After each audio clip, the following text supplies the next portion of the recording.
ओम श्री गुरुवे नमः। नमस्कार दोस्तों, स्वागत है आपका मेरे इस चैनल पर जिसका नाम है प्रशांत शर्मा डेस्टिनी।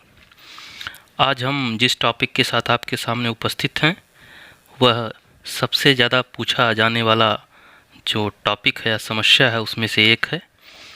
और मुझे लगता है कि वैवाहिक जीवन से संबंधित समस्याओं के बाद जो सबसे ज़्यादा प्रश्न आते हैं वो संतान संबंधित प्रश्न आते हैं। या तो संतान संबंधित कोई समस्या होती है या लोगों के अंदर उत्सुकता होती है इसको लेकर कि आगे भविष्य में संतान योग कैसा है। तो आज की इस वीडियो में हम ये जानेंगे कि कुंडली में जितने भी संतान योग बनते हैं उनका विस्तृत चर्चा करेंगे आपके साथ। और साथ ही ये भी जानने की कोशिश करेंगे कि अगर संतान होने में कुछ समस्या आ रही है या संतान प्रतिबंधक योग वगैरह बन रहा है या संतान की जो संख्या है उन सब का निर्धारण कैसे होता है, तो ये सारी चीज़ें हम आगे जानेंगे इसमें। तो जैसा कि आप जानते हैं कि हमारे देश में यानी कि भारतवर्ष में विवाह का प्रथम उद्देश्य माना जाता है कि संतानोत्पादन है, अर्थात अपने वंश की वृद्धि करना है और पितृ ऋण से उऋण होना है। अब मैं यहाँ आपको अलग अलग कुंडली में बनने वाले योग बता रहा हूँ जो संतान के कारक होते हैं यानी संतान प्राप्ति के लिए उत्तरदायी होते हैं। और यहाँ जगह जगह पुत्र शब्द का विवरण आएगा यानी पुत्र शब्द का प्रयोग आएगा। तो कृपया पहले इस चीज़ को ध्यान दे दें कि यहाँ पुत्र शब्द का अर्थ संतान से है, ना कि किसी प्रकार के उनके लिंग के निर्धारण से।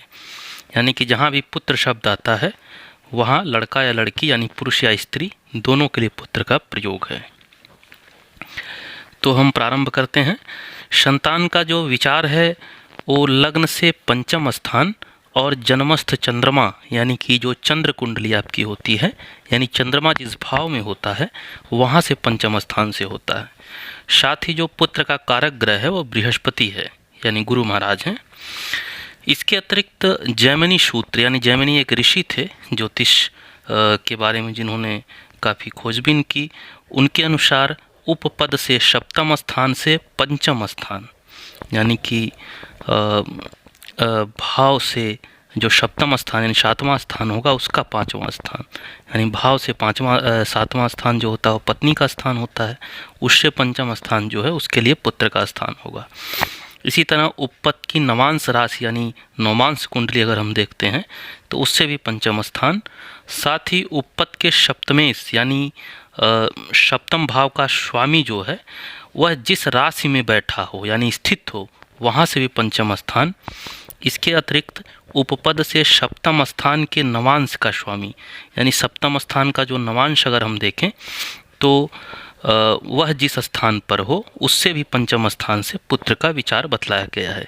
यानी इन सभी स्थानों से पुत्र के बारे में विचार किया जाता है। अब पुरुष की कुंडली में सूर्य हैं, शुक्र हैं और बृहस्पति हैं। इनके स्फुट द्वारा जो है संतानोत्पत्ति की शक्ति यानी प्रजनन शक्ति के विषय में अनुमान लगाया जाता है पुरुष का। साथ ही स्त्री की जो प्रजनन शक्ति का अनुमान लगाया जाता है वो बृहस्पति, चंद्रमा और मंगल के स्फुट द्वारा लगाया जाता है। यानी कि पुरुष की कुंडली में सूर्य, शुक्र और बृहस्पति और स्त्री की कुंडली में बृहस्पति, चंद्रमा और मंगल के द्वारा।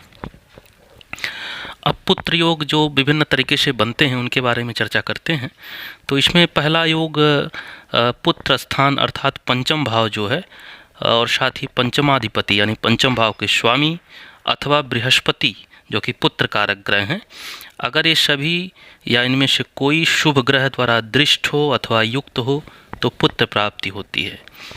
इसके अलावा लग्नाधिपति यानी लग्न का स्वामी पुत्र भावगत हो यानी पंचम भाव में हो और यदि बृहस्पति बलवान हो कुंडली में तो निश्चय ही पुत्र होता है। इसके अलावा केंद्र त्रिकोणाधिपति यानी केंद्र का अधिपति और त्रिकोण का अधिपति। केंद्र जैसा कि आप जानते हैं 1, 4, 7 और 10 भाव है। साथ ही 5 और 9 को त्रिकोण कहते हैं, 1 को भी त्रिकोण कहते हैं, पहले भाव को भी।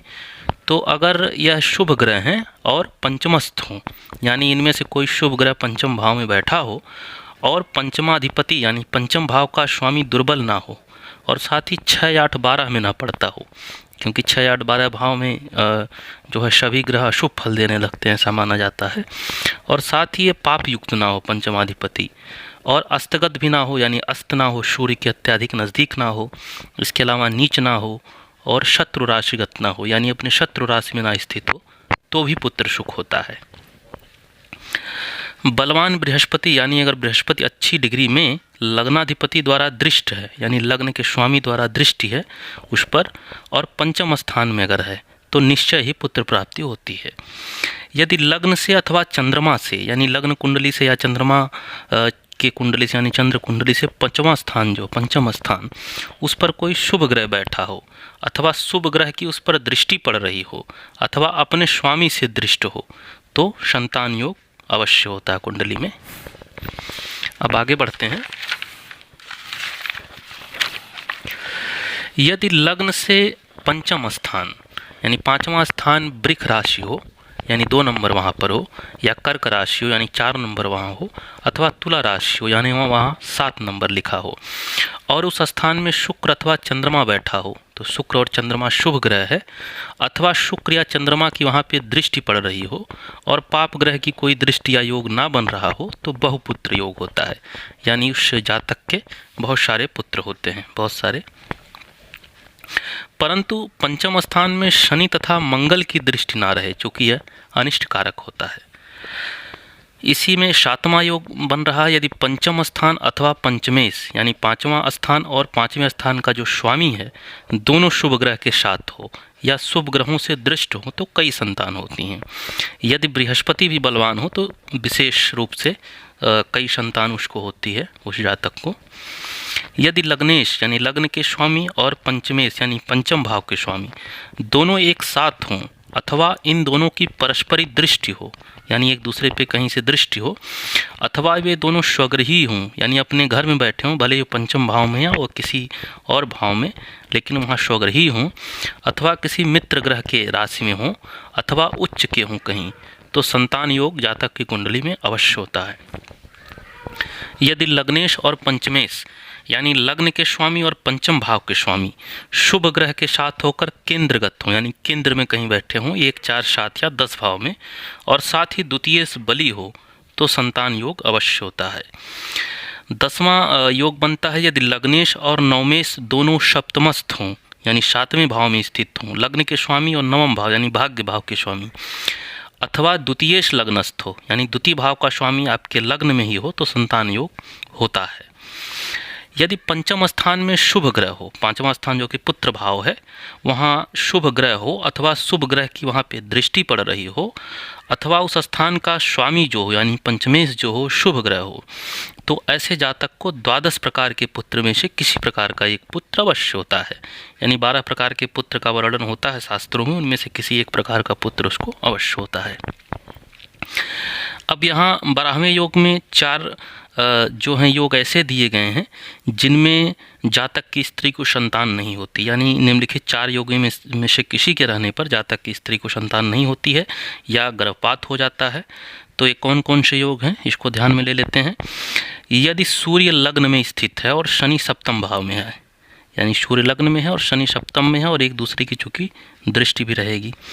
दूसरा योग बनता है कि यदि सूर्य और शनि सप्तम भाव में दोनों एक साथ हों और चंद्रमा 10वें भाव में हो तथा बृहस्पति से अदृष्ट हो, यानी बृहस्पति की दृष्टि ना हो इन सब पे, तो भी जातक की स्त्री को संतान नहीं होती।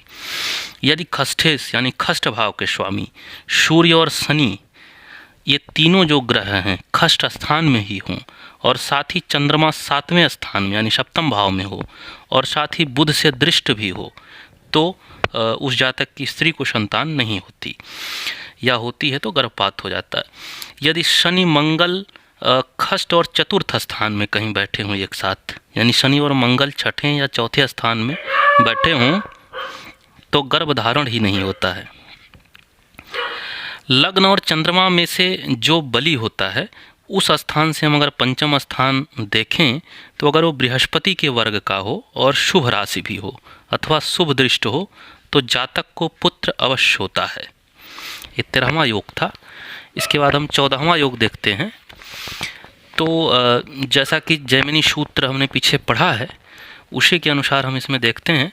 अगर उपपद से सप्तम स्थान जो हो उससे पंचम स्थान, यानी सातवां स्थान आपकी पत्नी का स्थान होगा और उससे पांचवां स्थान उसके पुत्र का स्थान होगा, पुत्र भाव होगा। तो यह स्थान अथवा उपपद से सप्तमेश जिस राशि में हो, यानी सप्तम भाव का स्वामी जहाँ बैठा हो उससे पंचम राशि देखेंगे, अथवा उपपद से सप्तम स्थान का जो नवांश हो, यानी सप्तम स्थान को नवांश अगर मान के कुंडली बनाते हैं तो उस राशि से जो पंचम राशि हो। इसके अलावा उपपद से सप्तम स्थान का स्वामी, यानी सप्तम स्थान का स्वामी नवांशपति, यानी सप्तम स्थान से जो नवांश कुंडली हम बना रहे हैं उसका स्वामी जिस राशि में हो उससे भी जो पंचम राशि है। इन चारों भावों से या इन चार स्थानगत राशियों में से यदि किसी राशि में हम ऐसा देखते हैं कि सूर्य बृहस्पति राहु तीनों एक साथ बैठे हों तो जातक बहु संतान वाला होता है, यानी उसकी कई सारी संतान होती है।